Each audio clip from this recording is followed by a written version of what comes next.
매지온 영상에서 구독자님이 윤관과 SK바이오팜 최태원과의 사건을 알아봐 주세요 라고 댓글을 달아주셨습니다. 뭔가 있나 보죠? 윤관은 어디서 등장하는가? 어제 살펴본 매지온의 500억 원 투자 유치에서 BRB 최고 투자 책임자로 윤관씨가 등장합니다. 이번 매지온 투자를 결정한 이가 BRB의 최고 투자 책임자 CIO 윤관씨입니다. 최고 투자 책임자는 영어로 CIO라 부르는데 인베스먼트, 즉 투자에 관련된 최고 의사결정권자로 해석할 수 있습니다. 최고 투자 책임자는 회사의 투자 포트폴리오를 관리하는 책임을 맡은 고위 경영진을 말합니다. 윤관 CIO는 고 구본무 LG그룹 제3대 회장의 맞사위인데요. 윤관 CIO는 FDA의 파격적인 유대나필 품목허가 조건에 큰 관심을 보인 것으로 알려졌습니다. 주목받는 윤관 블루런 벤처스 대표, 사진은 구 구본무 LG그룹 회장의 발인식에서 사위 윤관 블루런 벤처스 대표가 영정을 들고 있는 사진입니다. 뉴스 기사엔 과감한 승부사의 윤관이라는 소제목이 붙었는데요. 윤 대표는 지난 2018년 5월 서울 종로구 영건동에서 열린 고 구본무 LG선대 회장의 발인식에서 고인의 영정을 들었습니다. 연이은 투자 성공으로 실리콘밸리의 큰별이라는 이야기가 나올 정도로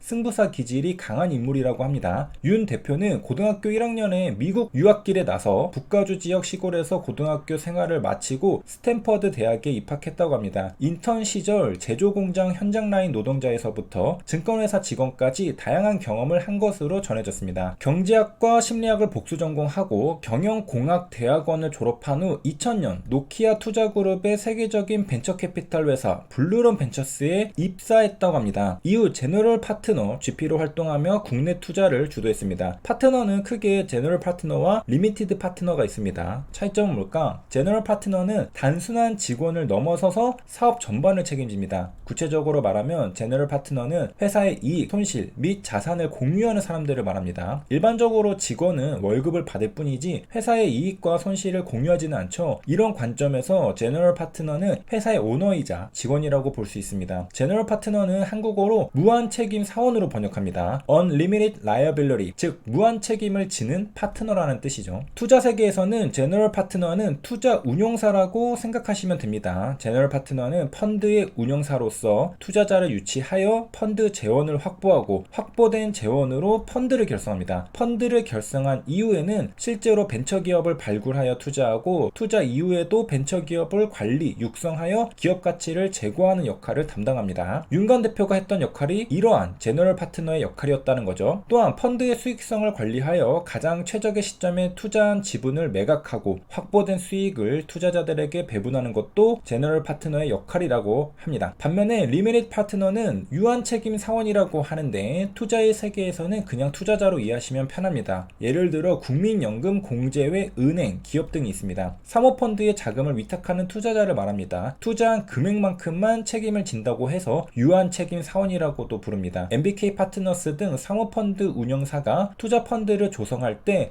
해당 펀드의 자금을 출자하는 연기금, 공제회, 금융기관이 주요 LP라고 하죠. 일반 기업들이 펀드 출자자 LP로 참여하는 경우도 늘어나고 있는데 이는 기업들이 펀드 출자자로서 피합병 기업의 정보나 인수 과정을 면밀히 들여다볼 수 있기 때문이라고 합니다. 이득이 되는 게 있다는 거죠. 펀드 운용사는 투자를 하기 전에 먼저 펀드 투자자들을 설득해서 자금을 모집해야 할 것입니다. 우리가 배운 용어로 치환하면 다음과 같이 말할 수 있습니다. 제너럴 파트너는 리미티드 파트너들을 설득해야 합니다. 그냥 들었을 땐 이해가 안 되지만 앞서 배경 설명을 듣고 나서는 이제 수월하게 이해가 됩니다. 윤관 대표는 실리콘밸리에 있는 BRB의 모회사 블루런 벤처스에서 20년가량 제너럴 파트너로 활동하며 다양한 경험을 쌓았다고 합니다. 블루런 벤처스는 특히 미국 핀테크 업체 페이팔에 투자한 첫 번째 기관 투자자로 유명합니다. 인수가 14억 달러, 즉 1조 6,500억 원에 구글에 인수된 이스라엘 스타트업 웨이즈에 투자해 큰 수익을 냈으며 중국 최대 뷰티 커머스 플랫폼 모구지의 핀테크 기업 취덴을 발굴해 기업 가치가 10억 달러 이상의 스타트업을 말하는 유니콘으로 키워내기도 했습니다. 1998년 창립한 블루런 벤처스는 캘리포니아에 본사를 두고 있습니다. 핀란드 노키아가 설립한 노키아 벤처 파트너스가 모태라고 합니다. 당시 노키아 그룹이 최초 30 30%가량 자금을 댔습니다. 2005년 세 번째 펀드를 만들면서 노키아란 이름을 떼고 독립해서 블루런 벤처스란 이름으로 개명했습니다. 이 무렵 운영 자금 AUM은 약 1조 5천억 원 수준이었다고 합니다. AUM은 Asset Under Management의 약자로 우리말로 하면 운용 자산을 뜻합니다. 한국에는 2000년 초반에 진출했다고 합니다. BRB 캐피탈 매니지먼트와 이스트 에로 파트너스 등이 블루런 벤처스 관계 투자사들입니다. 이스트 에로 파트너스는 2019년 LG 계열사로 편입됐다가 2020년 제외된 바 있다고 하네요. LG가의 맞사이가 연관되어 있다 보니까 LG 계열사로 편입된 것도 어느 정도 관련이 있지 않나 싶긴 합니다. 제 추측일 뿐이고요.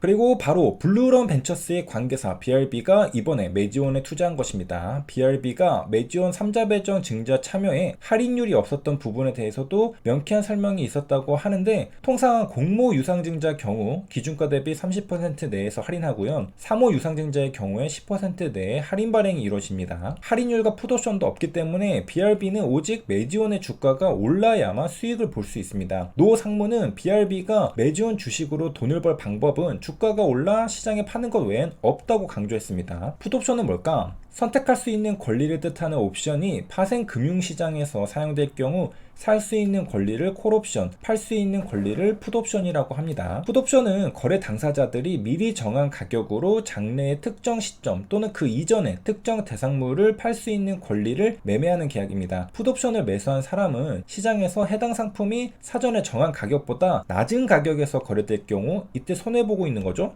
그 권리를 행사함으로써 비싼 값의 상품을 팔 수 있습니다. 그러니까 손해를 볼 수 있었던 것이 풋옵션을 보유하고 풋옵션을 행사함으로써 원래 비싼 가격에 팔 수 있다는 거죠. 그러나 해당 상품의 시장 가격이 사전에 정한 가격보다 높은 경우는 이때는 이득을 보고 있는 거잖아요. 이때는 풋옵션 권리를 행사하지 않을 권리를 또 가지고 있습니다. 그러니까 풋옵션을 가지고 있을 때 유리하면 행사하고 유리하지 않으면 행사하지 않는다는 겁니다. 이처럼 옵션 매수자는 선택권이 있기 때문에 자신에게 유리한 경우에만 권리를 행사하고 불리하면 권리를 포기할 수 있습니다. 이런 유리한 권리를 BRB는 요구하지 않았다는 겁니다. 이처럼 옵션은 권리만 있고 의무가 없으므로 매입자는 해당 옵션을 매도한 사람에게 일정한 대가, 프리미엄을 지불해야 합니다. 반면에 옵션 매도자는 옵션 매수자로부터 프리미엄을 받았기 때문에 권리 행사에 반드시 응해야 할 의무를 갖습니다. BRB는 왜 조건 없이 투자했을까? 노 상무는 BRB와 처음 협상을 시작했을 때 매지온 주가는 13,000원대였다면서 이후 매지온 주가가 2만원까지 올라왔지만 BRB는 크게 신경 쓰지 않았다고 전했습니다. 이어 BRB는 할인율보단 유대납필 잠재력을 높게 평가했다면서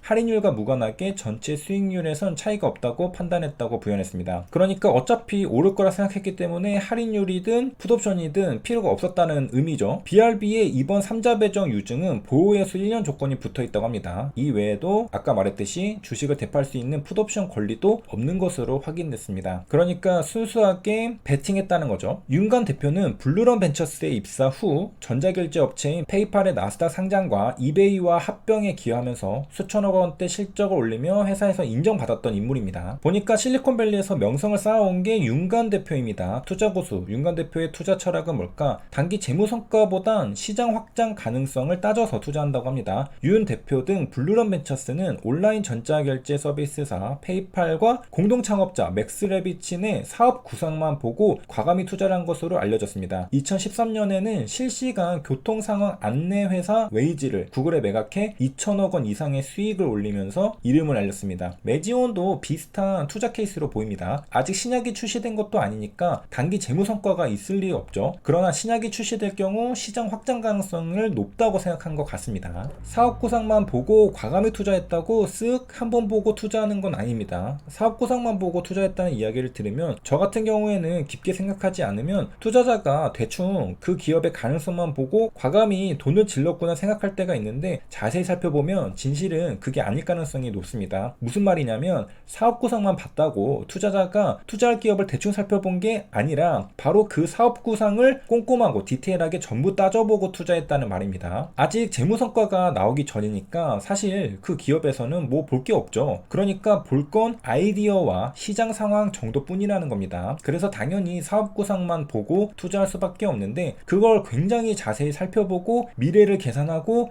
예상해서 베팅했다는 겁니다. 절대로 대충 쓱 보고 투자한 게 아니라는 소리입니다. 저는 오랫동안 이 부분을 착각해 왔습니다. 손정희 소프트뱅크 회장이 중국 마인에 알리바바에 투자할 때도 PT를 몇 분 안 듣고 곧장 악수하고 투자했다는 전설적인 이야기들이 도는데 저는 그대로 믿었습니다. 물론 정말 실제로 그랬을 가능성도 있습니다. 그런데 아마 제 추측에는 이미 만나서 PT를 듣기 전에 손정희 회장은 사전 검토를 꼼꼼히 다 끝내놓은 상태였을 겁니다. 이미 계산 끝나고 투자할 생각인데 마인의 눈빛이 마음에 드니까 더 들을 필요 없이 그냥 악수하고 투자한 것이라 저는 이해합니다. 노상무는 BRB는 10만 페이지가 넘는 임상결과 보고서를 꼼꼼히 살펴봤다면서 뿐만 아니라 FDA와 주고받은 서류도 빼놓지 않고 살폈다고 말했습니다. 이어서 협상 테이블에서 문서 속 그래프, 도표들을 언급할 정도로 면밀히 살폈다고 했고, 심지어 지난 2월 푸에토리코에서 열린 미국 소아심장학회 참여에 유대나필과 관련된 업계 반응까지 확인했다고 덧붙였습니다. 그러니까 살펴볼 수 있는 것은 상상 이상으로 전부 다 꼼꼼히 살펴봤다는 얘기입니다. BRB는 지난해 1월 메지온과 협상 테이블을 차린 후 6개월에 걸쳐 유대나필의 성공 가능성을 살핀 것으로 확인됐습니다. 그러니까 절대로 대충 보고 하는 게 아니라는 거죠. 6개월 동안 살필 거는 다 살펴봤다는 겁니다. 이런 것들이 뉴스 기사로 나올 때는 간략하게 한 줄로 이렇게 나오죠. BRB가 유대나필 성공 가능성에 베팅했다, 뭐 이런 식으로 나올 테지만 실제로는 그 가능성을 정말 꼼꼼히 구체적으로 살펴봤다는 얘기입니다. 이것만 봐도 겉으로 보이는 한 줄짜리 묘사와는 달리 윤관 대표는 실제로는 투자할 기업에 대해 정말 꼼꼼히 이것저것 살피고 또 살폈다는 걸 알 수 있습니다. 그래서 BRB는 메지온 투자에 있어 유대나필 성공을 확신했다는 후문이 돌고 있습니다. 물론 실패 사례도 있습니다. 그 중에도 가장 아쉬움이 남는 투자건은 춘희이성이라는 중국 기업이라고 하는데요. 1억 명의 환자와 100만 명이 넘는 의사를 모바일 플랫폼으로 연결해 원격 진료 환경을 만들던 회사인데 창업자가 갑자기 암으로 사망해 직원 동요가 발생했다고 합니다. 이대 주주인 BRB가 노력을 기울여 새로운 경영진을 구축하고 사업을 이끌어가고 있지만 가장 중요한 시기에 성장 동력을 잃었다고 합니다. 기업의 성공엔 창업주가 정말 중요하죠. 윤관 대표는 블루벤처스 경영 악화에 시달리는 것 아니냐는 이야기도 있습니다. 최근 그린레스 등 투자에 참여했던 기업들의 경영 악화로 어려움이 커지고 있어 윤 대표의 고민이 깊어지고 있다는 이야기도 나옵니다. 국내 농업기술 에그테크라고 하는데 이 스타트업 그린레스는 약 1,700억 원 규모의 시리즈 C 투자를 유치한 지 1년 만에 자금난으로 홍역을 치르고 있다는데요. 2021년 12월 29일 그린랩스는 매출이 1,000억 원을 돌파했다며 해외 진출을 본격화한다고 밝히기도 했었습니다. 다만 배터리 소재 회사 에코프로 머티리얼즈의 엑시트를 앞두고 있고 그동안 투자 회수금이 많아서 자금난이 크지 않을 것이라는 시각도 나오고 있습니다. 양극재 핵심 소재인 전구체를 생산하는 계열사인 에코프로 머티리얼즈는 올해 IPO 코스닥 최대어로 주목받고 있습니다. 초기부터 투자했고 상당한 지분을 보유 중이라고 합니다. 양극재의 종류로는 니켈 코발트 망간, 니켈 코발트 알루미늄 등이 대표적입니다. 그리고 전구체란 물질 대사에서 또는 화학 반응에서 특정 물질이 되기 전 단계의 물질을 말합니다. 예를 들어 ADP는 ATP의 전구체로 인산기가 하나 더 결합하는 것으로 ATP가 됩니다. ATP의 전구체가 ADP죠.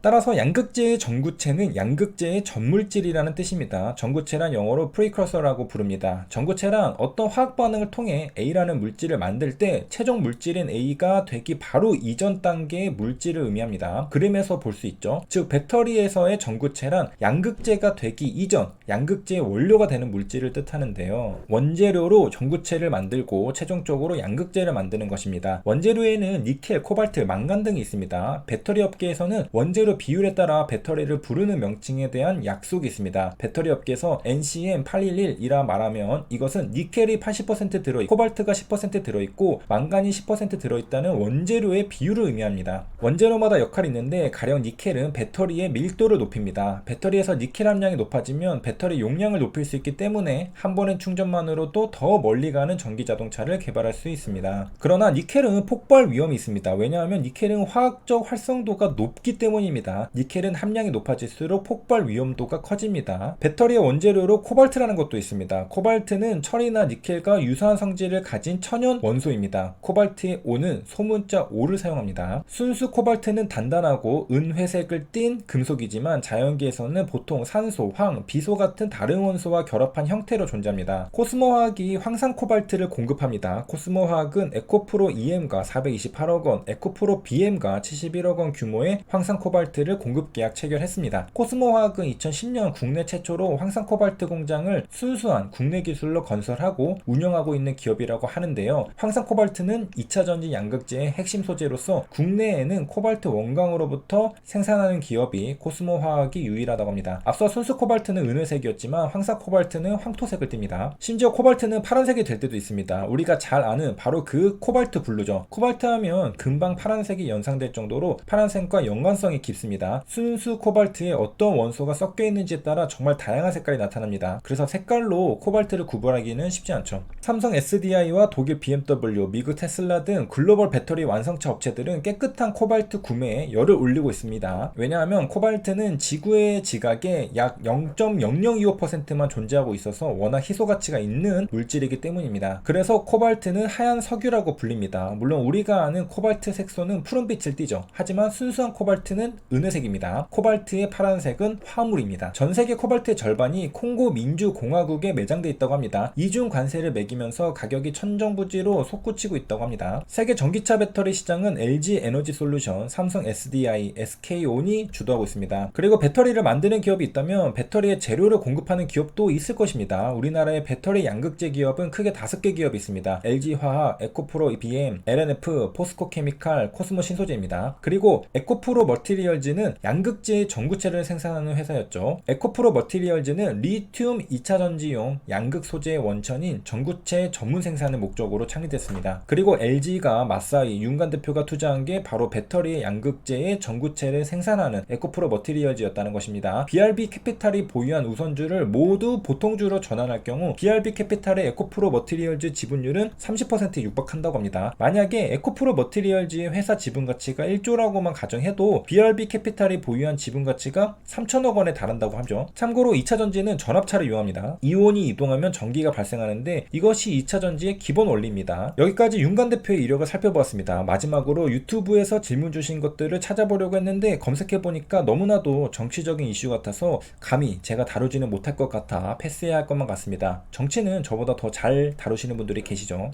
자, 그리고 HLB로 넘어와서 HLB 그룹이 바이오 전문 인력을 대거 영입해서 그룹 계열사 간 협력 시너지가 높아졌다고 합니다. 시너지는 결합된 힘을 말합니다. 결합할 때 더 강력해지면 시너지가 있다고 말하죠. 시너지란 개별적으로 일할 때 얻는 것보다 함께 일할 때 얻는 것이 더 클 때 발생합니다. HLB 그룹에서 협력 시너지가 높아졌다는 것은 각 계열사들이 개별적으로 일할 때보다 HLB 그룹 안에서 함께 일할 때 얻는 이득이 더 크다는 뜻입니다. 시너지의 정의는 각각의 부분을 합친 것보다 더 큰 전체를 만드는 것입니다. 다시 말하면 1 플러스 1로 2를 만드는 게 아니라 1 플러스 1로 5를 만드는 것입니다. 일단 합치고 보니 무언가 플러스 알파가 추가되었다는 뜻입니다. 시너지는 허울 좋은 말이 아닙니다. 그리고 남의 말도 아닙니다. 바로 나에게 필요한 단어죠. 허울 좋다는 말은 실속은 없으면서 겉으로는 번지르르하다는 뜻입니다. 하지만 시너지는 자세히 들여다보면 결코 허울 좋은 말이 아닙니다. 실속 있는 말이죠. 사업가든 직장인이든 우리 모두가 목표라는 것은 어찌 보면 단 한 가지입니다. 바로 효율성입니다. 절반의 시간 안에 목표를 달성하는 방법, 이런 제목을 봤을 때 그냥 지나칠 수 있는 사람이 몇이나 될까요? 그만큼 우리는 알게 모르게 조금이라고 더 많이 버는 방법을 애타게 추구하고 있습니다. 가성비 높은 방법을 찾고 있다는 소리입니다. 그리고 그 해결책이 바로 시너지입니다. 시너지를 찾기만 한다면 절반만 일하고도 목표를 달성할 수 있습니다. 그러면 남는 시간에는 더 일해서 수익을 늘리던가 가족들과 편안한 여가를 즐길 수 있을 것입니다. 아니면 취미생활을 하던가요. 그래서 시너지가 있는 사람은 더 적게 일하고 더 많이 놀 수 있습니다. 반면에 시너지가 없는 사람은 더 많이 일해도 버는 것은 적습니다. 이것은 기업도 마찬가지라서 시너지가 있는 기업은 더 적게 일하고 더 많이 벌 수 있습니다. HLB는 그룹 생태계를 만들어서 시너지를 만들겠다는 목표가 있는 거죠. 주주들 입장에서는 HLB의 효율성이 높아지면서 다른 제약사가 갖지 못한 경쟁력으로 더 많은 돈을 벌 거라고 기대할 수 있다는 거죠. 그렇다면 어떻게 시너지를 달성할 수 있을까요? 장점을 결합하면 시너지가 됩니다. 사람마다 가지고 있는 장점은 그 사람의 재능이라 말할 수 있을 텐데, 재능이란 타고나는 능력과 훈련으로 획득한 능력을 아울러 지칭하는 단어입니다. 그러나 보통은 타고나는 능력을 재능이라 말하죠. 아무튼 뭐 그 사람이 잘하는 걸 재능이라 퉁쳐서 말합니다. 사람은 유전적으로 재능을 타고나거나 또는 환경적으로 재능이 만들어집니다. 어떤 사람이 갖고 있는 재능은 굉장히 강력한 무기가 됩니다. 재능은 그 사람의 강점이자 장점입니다. 재능은 운, 노력과 함께 사실상 인생의 방향과 성패를 결정짓는 가장 결정적인 요소 중 하나입니다. 그래서 재능은 절대 무시할 수 없는 것입니다. 나는 재능이 없는데 이렇게 하실 수 있겠지만 누구나 특출나면은 하나씩 갖고 태어납니다. 정말 아무 재능 없는 사람은 없습니다. 못 찾은 것 뿐이죠. 사람들은 각자의 재능에 따라 자기가 있어야 할 자리에 가서 퍼즐 조각처럼 딱 맞아 들어가야 합니다. 이것이 바로 시너지의 출발입니다. 천하대장군 한신의 재능은 군제에 있었지 남의 가랑이 사이를 기어가는 거지나 항우 군단의 말단병사에 있지 아니하였습니다. 한신이 만약에 자신의 재능에 맞게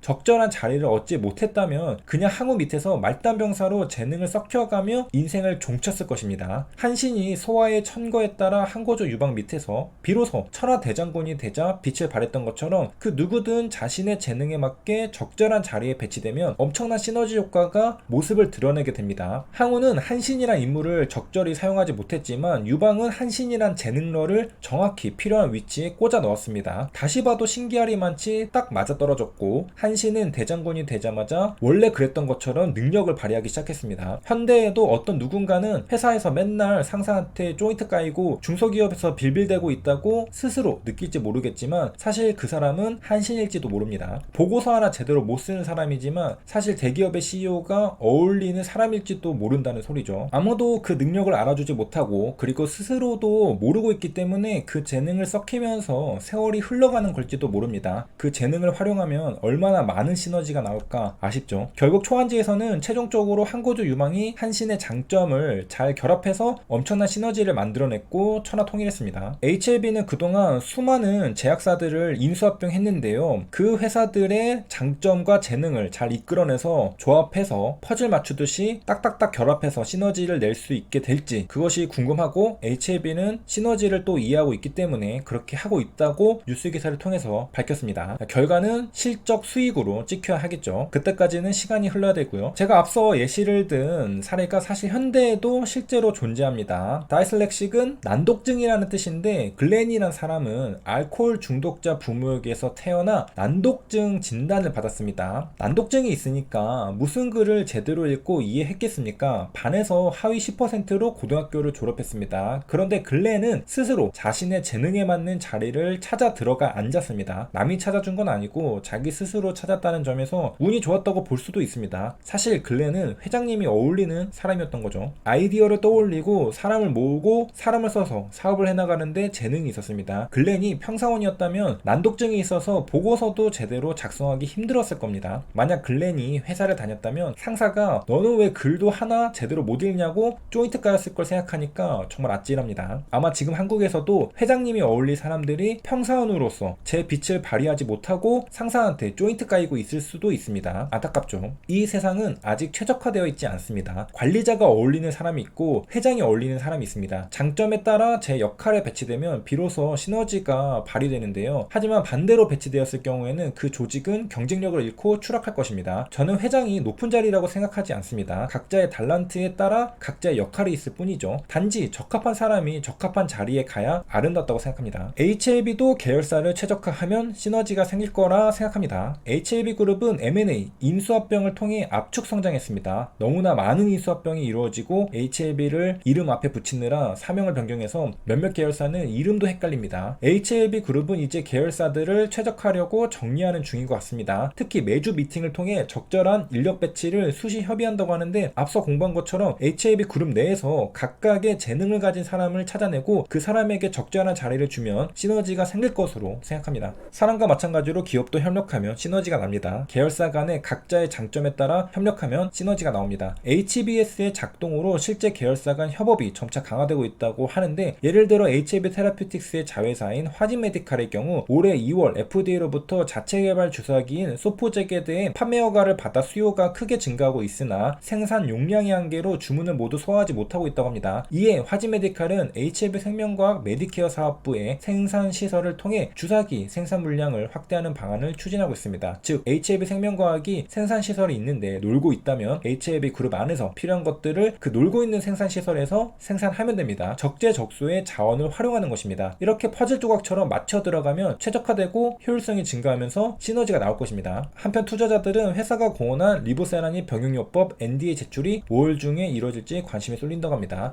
유튜브 댓글에 ST큐브를 받으라는 요청이 있었습니다. 그래서 이렇게 ST큐브 차트를 봐드렸습니다. 감사합니다. ST큐브의 최근 이슈 이슈는 뭘까 문득 궁금해졌는데 4월 24일에 유승한 ST큐브 미국 대표는 면역항암제 넬마스토바트의 임상 결과가 완벽하다고 말했습니다. 넬마스토바트 임상 1상에서 안정성 문제가 0이었다는 건데요. 그래서 임상 2상을 진행하기로 결정했나 봅니다. 임상 2상은 소세포폐암 병용 투여 계획 중이며 복수 다국적 제약사와 기술 수출 협상을 지속하고 있다고 합니다. 유승한 ST큐브 미국 법인 대표이사 겸 CSO는 AACR 2023에서 넬마스토바트 연구 결과에 대해 포스터 발표를 했습니다. 굉장히 기쁜 표정이죠. 넬마스토바트는 PD1, PDL1을 표적하는 대신 BTA1A1을 표적하는 명확 항암제라고 합니다. 키트르다, 옵티버, 티센트렉이 글로벌 50조 원 매출을 올리지만 전체 암 환자의 20에서 30%에만 약 효능이 발현된다고 합니다. 기존 면역 항암제는 PD1, PDL1 단백질이 발현되지 않는 암 환자에게는 효능이 발현되지 않기 때문입니다. 그러니까 효능이 있는 환자가 제한되어 있다는 거죠. 넬마스토바트는 기존 면역 항암제의 한계 극복을 목표로 개발을 시작한 치료제라고 합니다. PD1, PDL1보다 보편적인 암 바이오마커가 있을 거란 믿음으로 2013년부터 개발을 시작했다고 합니다. 방사선 의학 전문가인 유 대표는 암세포의 방사선을 쬐는 방식으로 바이오마커를 찾았다고 하는데요. 암세포가 방사선, 즉 극한의 상황에 노출됐을 때 스스로를 지키기 위해 내놓는 물질, 즉 단백질이 PD1, PDL1보다 보편적인 암세포 바이오마커로 판단했기 때문입니다. 굉장히 흥미롭네요. 후속 뉴스 기사가 나오면 자세히 다뤄보도록 하겠습니다. 이렇게 해서 이번 시간에는 굉장히 긴 영상이었는데 여기까지 시청해주셔서 감사합니다.